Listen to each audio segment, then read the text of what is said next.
नमस्कार गोयल जी। आज खबरें बहुत हैं। उत्तर प्रदेश से भी हैं। आप दिल्ली में बैठे हैं, दिल्ली में भी हैं। लेकिन पहले एक इसका ऐसी खबर की चर्चा करते हैं जो आजकल उत्तर प्रदेश, दिल्ली क्या पूरे वर्ल्ड में चर्चा का विषय बन गया है, और वो है कॉकरोच। अमेरिका में बैठे एक छात्र ने सुप्रीम कोर्ट के कथित कॉकरोच कहने पर अगले दिन जो पार्टी सोशल मीडिया पे बना दी, उसकी बड़ी चर्चा है। फॉलोअर 7 दिन में ही 8 दिन में पहुंच गए 20 मिलियन के ऊपर, जो देश की पार्टियों, इवन भारतीय जनता पार्टी और कांग्रेस राहुल गांधी से भी ज्यादा है। ये एकदम से क्या चमत्कार हुआ, कैसे हुआ, इस पे क्या और अपडेट है आपके पास? दिल्ली में क्या चर्चा है? देखिए, ये शुरुआत हुई 15 मई से और 7 दिन तक लगातार चली। इस बीच में जो मुख्य न्यायाधीश थे सुप्रीम कोर्ट के, सीबीआई का जो बयान आया है उसको लेकर युवाओं के अंदर जो अभी तक भरी पड़ी थी, वो एकदम से हिट कर गया। जो युवाओं को, बेरोजगार युवाओं को सुप्रीम कोर्ट के चीफ जस्टिस ने कहा कि काकरोच है, ये बात युवाओं को काफी चुभ गई। और इसी चुभन को लेकर बोस्टन में पढ़ रहे अभिजीत दिक्के ने अपने तरीके से इसको मीम बनाकर अपने इंस्टाग्राम पेज पे डाला, और इस बात को लेकर भारतीय युवाओं में बहुत ज्यादा जिज्ञासा हुई। वो एक तरीके से इस मीम ने सरकार की दुखती रख कर हाथ रख दिया, सरकार की दुखती रख कर हाथ रखा, खास तौर से सीबीआई की दुखती रख कर हाथ रखा। उन्होंने जिस तरीके से भारतीय बेरोजगार युवाओं को, या ऐसे लोग जिनको कि उनकी योग्यता के अनुसार काम नहीं मिलता, उनको कॉकरोच बताकर उनके अंदर एक आग पैदा कर दी। और इस मीम ने तो बिल्कुल जैसे ज्वालामुखी फट गया। हर तरफ देखिए, युवा बेरोजगार कहीं भी प्रदर्शन करते हैं तो सरकार के इशारे पे पुलिस जिस तरीके से उनकी लाठीचार्ज करती है। ये केवल बेरोजगारी की बात नहीं है, समाज में देखिए आप चारों तरफ जिस तरीके से भ्रष्टाचार, चारों तरफ भ्रष्टाचार पड़ा हुआ है, और उस चीज को सरकारें मानने को तैयार नहीं। फालतू के जिस समय पर सरकार को ये सोचना चाहिए कि बेरोजगारी कैसे दूर हो, शिक्षा की व्यवस्था कैसे सही की जाए, स्वास्थ्य कैसे जैसे विषय की चर्चा करनी चाहिए, वो बकरीद, हिंदू मुस्लिम के मुद्दों पर, नमाज के मुद्दों पर जनता को बरगलाने की कोशिश करे। अब दिलचस्प बात यह है, जिस तरीके से आपने देखा कि पश्चिम बंगाल में नई सरकार ने आते ही बकरीद और मुस्लिम समाज को टारगेट करना शुरू कर दिया। देखा देखी यूपी में भी वही शुरू हो गया, उत्तराखंड में भी शुरू हो गया। मतलब जितने प्रदेश भारतीय जनता पार्टी के शासित है, वहां पर एक सामूहिक रूप से टारगेट किया जा रहा है नमाज, बकरीद को लेकर। जैसे कि पश्चिम बंगाल में गाय की खरीद को लेकर एक इशू बन गया है। मुसलमानों ने साफ कह दिया कि हम गाय की खरीदारी नहीं करेंगे। इस इशू पे अब वहाँ पे हिंदू इस चीज को विरोध कर रहे हैं। चाहे पिछले साल तक तो गाय खरीदी जाती थी, लोग गायें इसीलिए पालते थे कि उसको बकरीद कर खरीद के अपना बेच के अपना जीवन यापन करेंगे। तो ये समझ लीजिए कि फालतू के मुद्दों में उलझा कर युवाओं को बरगलाया जाता है। जो उनके भविष्य से जुड़े हुए मुद्दे सरकार कभी सीरियसली लेती ही नहीं है।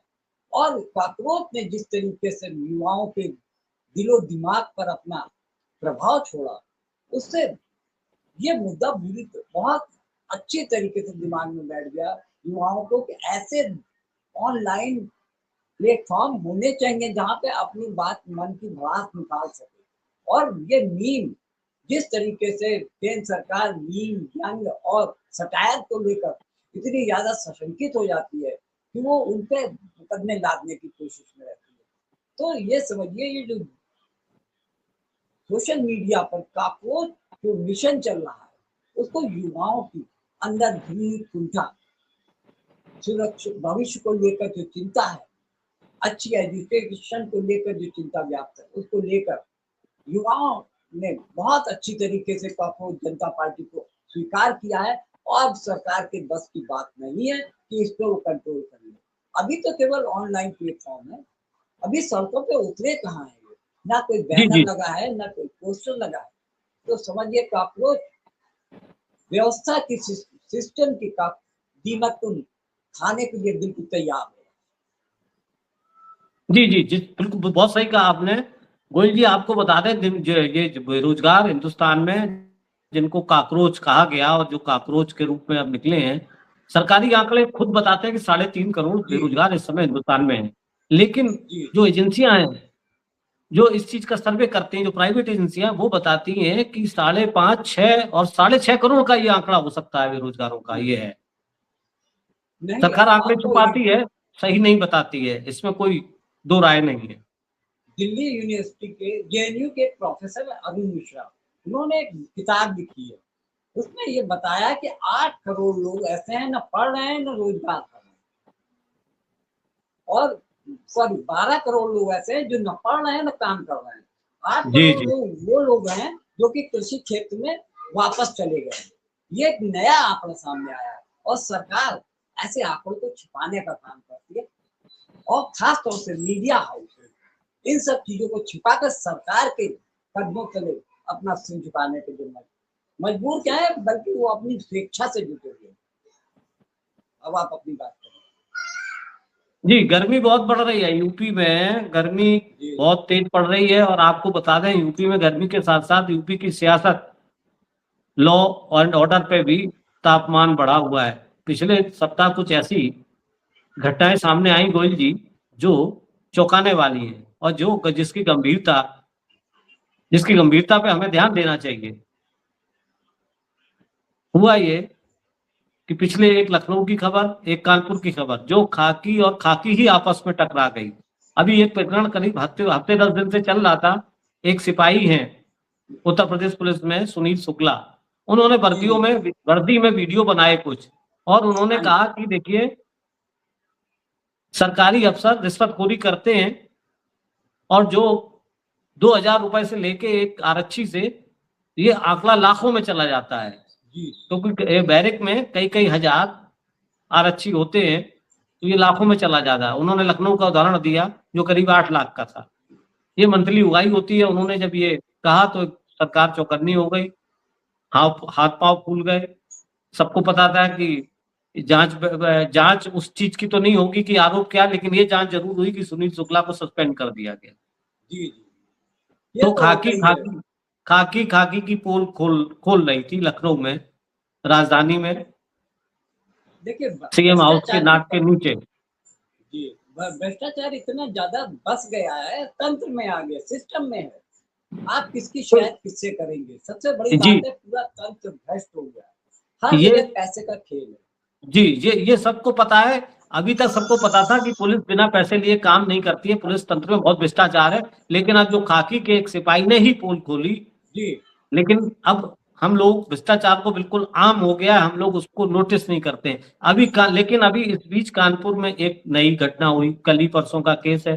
आईटीबीपी का एक जवान, उस अपनी माँ को कहीं भर्ती किया, मेडिकल नेग्लिजेंस हुआ, उसकी उसकी माँ को सांस की बीमारी थी, कुछ गलत इंजेक्शन लग गया या क्या हुआ, वीगो गलत लग गया, उसका बिना बताए उसका हाथ काट दिया।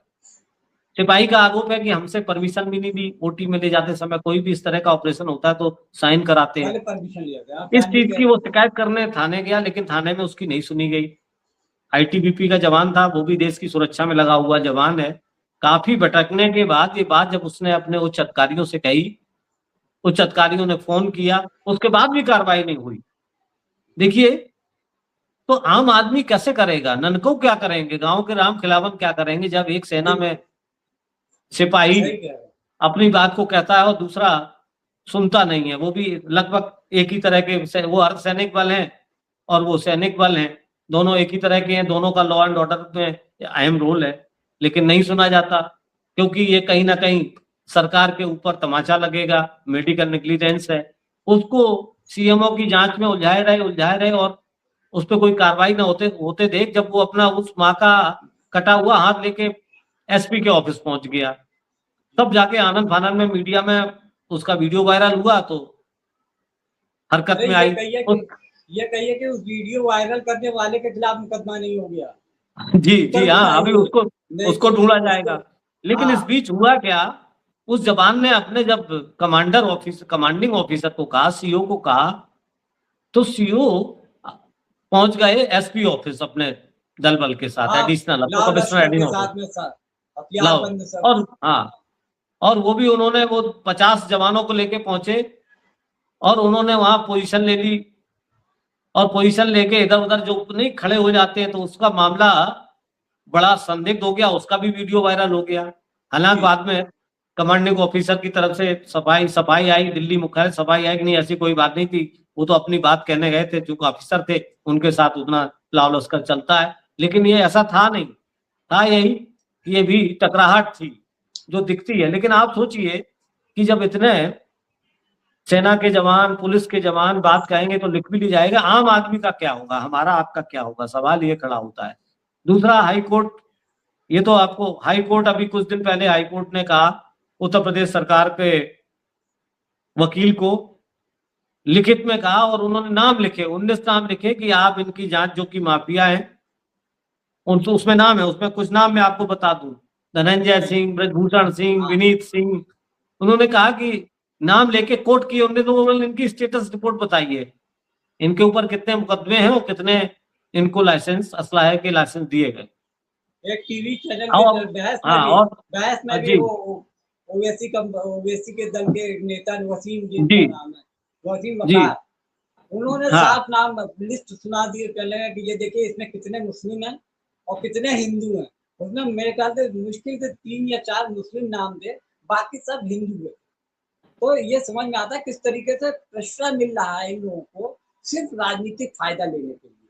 अपनी पार्टी, आगामी चुनाव है, मालूम है 8-10 महीने बाद चुनाव है, तो किससे बिगाड़ बिगाड़ रखेंगे। ये सब चीजें, ये समझ लीजिए कि राजनीति के लिए, सत्ता के लिए ये सब कुछ भुला देने को तैयार है। कोई नैतिकता नाम की चीज नहीं रह गई है। अब बताइए, आईटी ड्यूटी के एक जवान की माँ के साथ ऐसा किया जा सकता है, तो एक साधारण से आदमी की हिम्मत ही नहीं होगी कि सिपाही या थाने जा चला जाए, उसको वहीं हॉस्पिटल के गार्ड ही इतना मार देंगे। आजकल देख रहे हैं ना कि जिसकी लाठी उसी का भैंस है। तो अब इस ऐसे समय में ना तो कोर्ट से कोई उम्मीद है, और पुलिस प्रशासन तो आप हालत देख ही चुके हैं कि किस जी तरीके से बड़े पैसे वाले लोगों के पैताने बैठता है, मतलब पैरों के नीचे है सब कुछ, सब प्रशासन से लेके पुलिस तक सब पैसे वाले का है। और जी, कोर्ट बिल्कुल तो सही कहा ऑलरेडी आपने। बिका हुआ दिखता है। और बताते गोयल जी, अब आजकल भीषण गर्मी पड़ रही है, हाँ दिल्ली से लेके लखनऊ तक, गाजियाबाद तक, और पूरे पश्चिमी उत्तर प्रदेश से लेके पूर्वी उत्तर प्रदेश तक हाहाकार मची है, बिजली में कटौती हो रही। लखनऊ, राजधानी लखनऊ में ये हाल है कि कुछ इलाकों में, चौक, गोमती नगर में, फैजुल्लागंज में 7-7, 8-8 घंटे की कटौती की गई। लोग दिन भर हरे हारे थके आके करके, और जब आए घर में तो सोचे आराम करेंगे, कूलर चला लेंगे, लेकिन बिजली नहीं थी 8-8 घंटे तक। रात को वो सड़कों पे आ गए, जाम लगा, हाहाकार मच गया, खबरें आई, सोशल मीडिया पे आई, चैनल भी कहने लगे। आज मुख्यमंत्री जी, अभी जब हम लोग बात कर रहे हैं तो शायद वहां पे बैठक चल रही है, अब देखिए क्या निकलता है। एक बात विपक्ष। मैं आपसे कहना चाहता हूँ कि सबसे एक अजीबोगरीब बयान ऊर्जा मंत्री के सामने आया है। उन्होंने ये कहा कि हमारे जो पावर सप्लाई उसमें हम लोगों ने बढ़ाई है, 30,000 मेगावाट कर दी है। लेकिन उन्होंने जो बात कही कि भाई अब गांव से लेकर शहर तक सब लोग कूलर, एसी और ये सब चीजें चला रहे हैं। हैरानी की बात यह है कि सरकार का काम क्या होता है। सरकार का मंत्री अगर ये कह रहे हैं कि भाई हम इतनी सप्लाई नहीं कर सकते, तो आप क्यों बैठे हैं। सरकार का काम होता है कि जनता की जरूरतें की चीजें होती हैं, उनको आप मैनेज करिए। मंत्री आप क्यों बनाए गए हैं। सरकार की सारी भलाई तो आप काट रहे हो। जब परेशानी की बात आती तो कहते हैं जनसंख्या बहुत बढ़ गई है, इसका कंजम्पशन ज्यादा बढ़ गया है। तो आप मंत्री हैं, पिछले 10 साल से आपकी सरकार है, आपको ये सब देखना है ना कि जनता का। और दूसरी सबसे बड़ी चीज, एक नेताजी ये कह रहे हैं कि मुलायम सिंह और अखिलेश यादव की पार्टी के लोग ये जो समस्या क्रिएट हो रही है, जो बिजली का परेशानी हो रही है, उसमें समाजवादी पार्टी के नेताओं का हाथ है। सबसे जी। मतलब पहले दिलचस्प बात यह है कि ऐसे बयान भी सामने आ रहे हैं। जी, कोई समस्या होती है तो नेहरू जवाबदेह विपक्ष होते का हैं, काम। नेहरू होते हैं, और उत्तर हाँ, प्रदेश में होते तो अखिलेश और मुलायम सिंह होते हैं, है ना। विपक्ष का ही सारी समस्या का जड़ होते हैं। पक्ष तो सिर्फ सेवा करने में लगा है और वो दिखाई पड़ता है। आपने बिल्कुल सही कहा, सरकार के पास आंकड़े होते हैं, कंजम्पशन का भी होता है, और भावी कंजम्पशन क्या होगा, 2 साल में कितना बिजली चाहिए, ये सारे डेटाज होते हैं, निकाले जाते हैं, सर्वे होते हैं, रिसर्च नहीं होती तो है। सरकारें ये सब चीजें सोचने के बिल्कुल फिराक में नहीं है। उनको जनता से कोई लेना देना नहीं, जनता हाँ, मरे या भाड़ में जाए। आपने सरकारों को कोरोना पता। काल में तो देखा होगा ना कि किस तरीके से गंगा जी में हाँ लाशें तैर रही थी। किसी को जनता की चिंता थी? किसी को हाँ। जनता की चिंता नहीं। उनको ये था कि बस किसी तरह मीडिया मैनेज करता है। हम्म। जबकि सरकार को पहले सचेत हो जाना चाहिए। उनको पता है, जब आपको पता है कि गांव में कस्बों में एसी और फ्रिज लग गए हैं, तो आपको पता होना चाहिए कि मई जून में कितनी बिजली चाहिए रहेगी। उसका प्रबंध कौन करेगा? हम आप करेंगे कि सत्ता के बैठे हुए मिनिस्टर या मुख्यमंत्री करेंगे? जो बैठक अब ले रहे हैं मुख्यमंत्री जी, ये बहुत पहले लेने चाहिए, तो उनको पता होना अरे चाहिए था कि मई जून में संकट ये आएगा। मुख्यमंत्री बातों बातों में जी जनाब, आज इतना ही। कल फिर मिलते हैं किसी अन्य मसले पर। धन्यवाद, बहुत बहुत धन्यवाद।